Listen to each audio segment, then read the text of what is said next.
Welcome back to Moscow. So today, Russia effectively kicked out some diplomats. It will allow only 455 Americans to keep serving here, which is the exact same number of Russian diplomats left serving in the U.S. after the Obama administration kicked out some of them.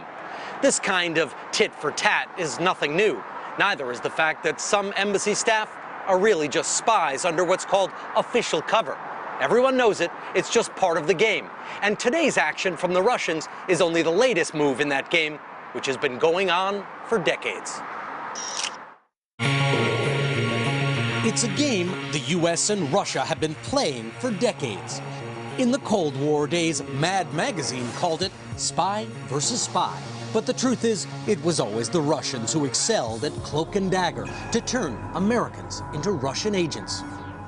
Early on, when communism was still an untainted promise, it was ideology.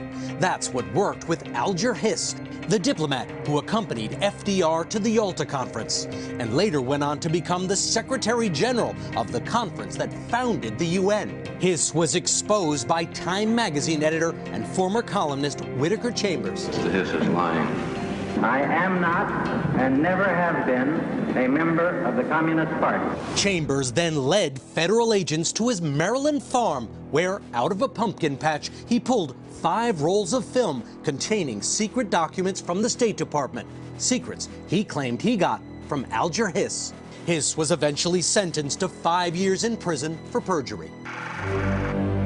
Then there were the immigrants who were sent to the U.S. by the KGB, like Rudolf Abel, whose story became the subject of the film Bridge of Spies. He was a Soviet spy, a colonel in the KGB, who emigrated to the U.S. through Canada and lived undercover as an artist and photographer. He proceeded to turn his Brooklyn studio into a spy lab and hollowed out nickel coins that contained very tiny photographs of coded messages. Eventually, Abel's assistant turned him in. He was swapped in exchange for an American pilot on that very famous Bridge of Spies. Then, in 1994, we finally learned why the CIA might have had such a hard time recruiting spies of its own. A senior American CIA official arrested for spying for Moscow since the closing days of the Soviet Union. The suspected spy is the highest-ranking CIA official ever accused. He was a 31-year veteran at the CIA named Aldrich Ames. The FBI caught him after they found this torn-up note he wrote for his KGB contact. When he would have something for them or he wanted to meet, he would use chalk to mark a post office box on the route between the Russian residential compound and the Russian embassy in downtown D.C. In exchange for American secrets, Mr. Ames received $2.5 million. Ames is currently serving a life sentence without parole.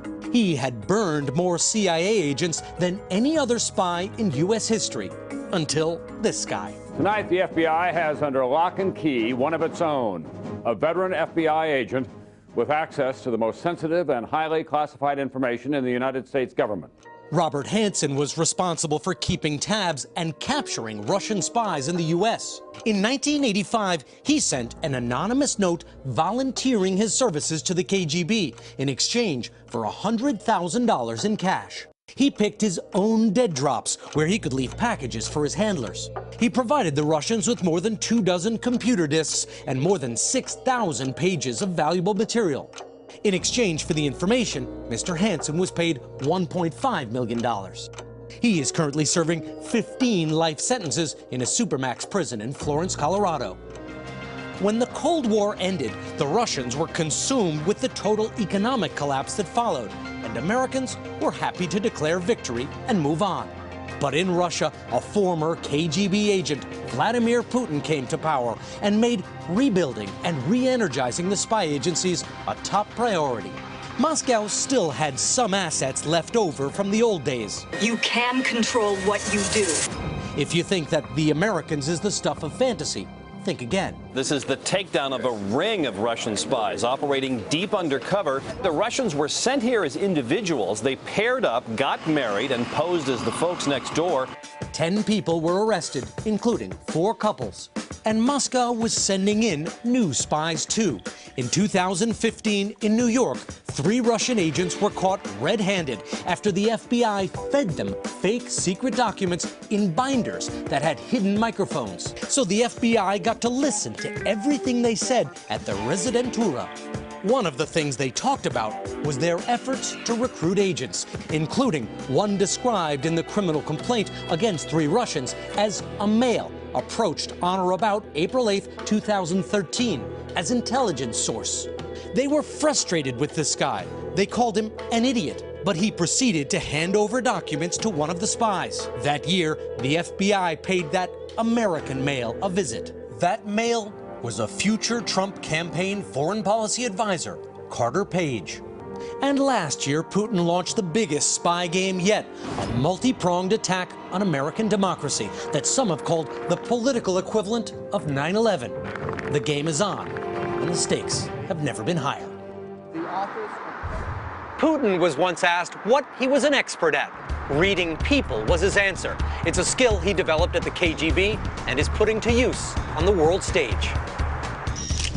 Few people have spent as much time as Daniel Hoffman has studying what Putin is thinking, and he believes he knows what Putin is thinking now.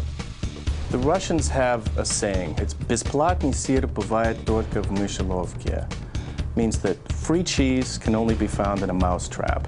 Tonight, the president's son on defense. And we took the bait. That story is coming up next. Stay with us. Hey there, I'm Chris Hayes from MSNBC. Thanks for watching MSNBC on YouTube. If you want to keep up to date with the videos we're putting out, you can click subscribe just below me or click over on this list to see lots of other great videos.